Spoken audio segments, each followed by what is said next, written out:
नमस्कार, मैं हूँ रोहित खन्ना, आप देख रहे हैं भारत न्यूज़ और खबर जो है वो अडानी ग्रुप से जुड़ी है। आज एक कोर्ट का फैसला आया है, उस फैसले के विषय में आपको बताते हैं। मामला आपको पता होगा अडानी हिंडनबर्ग मामला।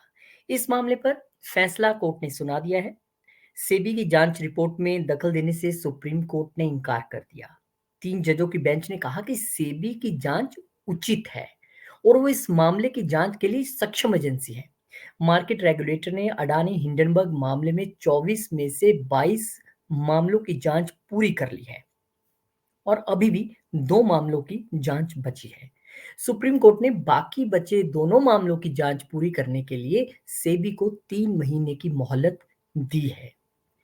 इससे पहले बीते 24 नवंबर को आपको याद होगा मामले की सुनवाई करते हुए अदालत ने मार्केट रेगुलेटर सेबी की जांच और एक्सपर्ट कमेटी पर उठाए जा रहे सवालों को नकारते हुए अपना फैसला सुरक्षित रख लिया था।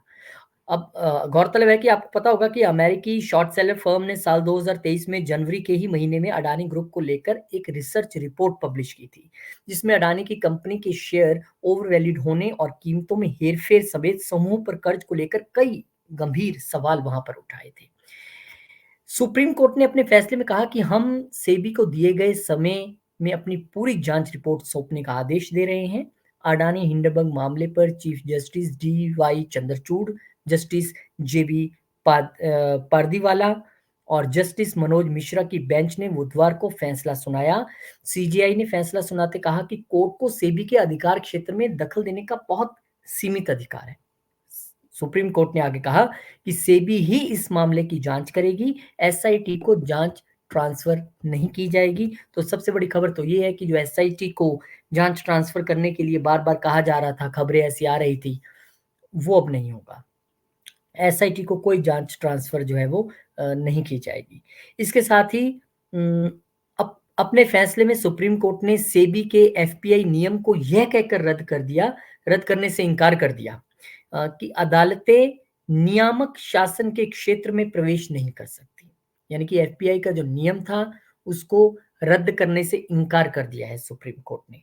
3 जजों की बेंच ने कहा कि इस मामले में जांच स्थानांतरित करने का कोई आधार ही नहीं है और इसे केवल तभी उठाया जा सकता है जब नियमों का जानबूझकर उल्लंघन किया जा रहा हो। कोर्ट ने ओसीसीपीआर रिपोर्ट पर निर्भरता को खारिज करते हुए कहा कि बिना किसी सत्यापन के थर्ड पार्टी ऑर्गेनाइजेशन की रिपोर्ट पर प्रमाण के रूप में भरोसा नहीं किया जा सकता। कोर्ट ने कहा कि सरकार और सेबी भारतीय निवेशकों के हित में मजबूत करने के लिए सीमित समिति की जो सिफारिशें हैं, उन पर विचार करेंगे। इसके साथ ही इस पर गौर करेंगे कि शॉर्ट सेलिंग हिंडनबर्ग की रिपोर्ट से कानून का कोई उल्लंघन हुआ है या नहीं हुआ है। अगर ऐसा पाया जाता है तो कानून के मुताबिक कार्रवाई की जाएगी। पहले से ही सुप्रीम कोर्ट का फैसला गौतम अडानी के पक्ष में आने का संकेत मिल भी रहा था और अब कोर्ट ने साफ शब्दों में कह दिया कि दरअसल नवंबर में सुनवाई के दौरान उच्चतम न्यायालय ने कहा था कि हिंडनबर्ग की रिपोर्ट को अंतिम सच नहीं माना जा सकता और ये सच भी है। हिंडनबर्ग कोई भगवान थोड़ी है कि उसकी रिपोर्ट को हम सच मान लें और कोर्ट ने भी ये कहा था कि हिंडनबर्ग की रिपोर्ट को अंतिम सच नहीं माना जा सकता। इसके अलावा सेबी की जांच पर उठाए जा रहे सवालों पर भी सुप्रीम कोर्ट ने टिप्पणी करते हुए कहा था कि अभी तक ऐसा कोई तथ्य ही सामने नहीं आया जिससे कि सेबी पर संदेह किया जाए।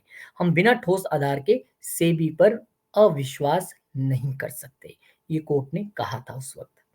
सुप्रीम कोर्ट के फैसले से पहले ही अडानी ग्रुप के जो शेयर्स हैं, उसमें शेयर बाजार में लिस्टेड कंपनियों के शेयरों में तूफानी तेजी देखने को मिली है। स्टॉक मार्केट के कारोबार शुरू होने के साथ ही अडानी एनर्जी सॉल्यूशंस का शेयर 14.29% उछलकर 1214 पर पहुंच गया और अडानी टोटल गैस के शेयर भी 10% की तेजी दर्ज की गई है, जबकि एनडीटीवी का स्टॉक 9.15% चढ़कर कारोबार कर रहा था। अडानी ग्रीन एनर्जी में 8%, तो वहीं अडानी ग्रुप की फ्लैगशिप कंपनी अडानी इंटरप्राइजेज में 7% का उछाल आया। अडानी विल्मोर का शेयर 7.49% उछलकर ट्रेड कर रहा था, तो वहीं अडानी पोर्ट्स में 5% से ज्यादा की तेजी आई। गौतम अडानी के सीमेंट कंपनियों के शेयर भी हरे निशान पर कारोबार करते दिखाई दिए। अंबुजा सीमेंट का स्टॉक 2.48% बढ़त के साथ कारोबार कर रहा था। इसके साथ ही एसीसी सीमेंट का भी जो शेयर है वो अन्य शेयरों की तरह ही 2.32% उछलकर कारोबार कर रहा था। तो निश्चित तौर पर ये अडानी ग्रुप के लिए एक राहत भरी खबर है, राहत भरा फैसला है। सेबी अपनी जाँच कर रही है। कोर्ट ने कहा है कि सेबी की जाँच पर सवाल उठाया जाना तब तक गलत है जब तक कोई अनियमितता सामने नहीं आई और ऐसी कोई चीज़ सामने नहीं आ रही है। तो सेबी जाँच कर सकती है, कर रही है, कंटिन्यू रहेगी, 3 महीने का वक़्त दिया है कंप्लीट करने के लिए। इसके साथ ही कोर्ट का ये कहना कि हिंडनबर्ग की रिपोर्ट को अंतिम सच नहीं माना जा सकता, ये कोर्ट ने पहले कहा था। और अब कोर्ट का ये फैसला आना निश्चित तौर पर, और इस फैसले के बाद इस फैसले से पहले ही वैसे तो लग रहा था, तो कोर्ट शेयर बाज़ार में आपने देखा कितना उछाल है अडानी कंपनी के सभी शेयरों में। तो निश्चित तौर पर जनवरी 2023 में मामला सामने आया था, तब से बहुत उतार-चढ़ाव देखा अडानी ग्रुप के शेयरों ने, लेकिन जाँच अपने तौर पर चली, निष्पक्ष तरीके से जो है वो जाँच अपने तौर पर चलती रही और चल रही है, और इसी का नतीजा, इसी का फ़ायदा जो है वो अडानी ग्रुप को मिलता भी दिख रहा है। अब शेयर बाज़ार में उनको ना सिर्फ़ बढ़त मिलती दिख रही है, बल्कि एक राहत की खबर भी लंबे समय के बाद जो है, वो अडानी ग्रुप को यहाँ पर मिली है।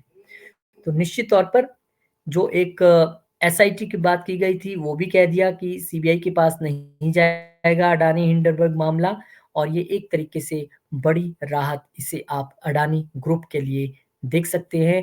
अ, यानी कि कह सकते हैं कि आने वाले दिनों में अडानी शेयर्स और अच्छा बिज़नेस करते दिखाई दे सकते हैं। आज शाम तक मार्केट किस तरह का बिहेव करती है, कितना स्टॉक कौन-सा चढ़ता है, ये भी देखने लायक होगा। पर जब तक हम ये वीडियो बना रहे हैं, उस वक़्त तक जो हमने आपको बताया अच्छी ग्रोथ शेयर्स की अडानी ग्रुप की देखी जा रही है। बहुत-बहुत शुक्रिया, धन्यवाद। इसी तरीके से आपको अपडेट करते रहेंगे। न्यूज़ पॉलिटिकल हो, बिज़नेस हो, स्पोर्ट्स हो, कोशिश है हर न्यूज़ आप तक पहुँचाएँ। आपकी कोशिश जो है वो ये होनी चाहिए कि हमें सब्सक्राइब कर लें। अगर आप पहली बार देख रहे हैं, कर चुके हैं तो बहुत शुक्रिया, कमेंट करके आप अपनी राय बता सकते हैं। दूसरा, आप इस वीडियो को लाइक और शेयर करना मत भूलिएगा। बहुत-बहुत शुक्रिया, नमस्कार, धन्यवाद।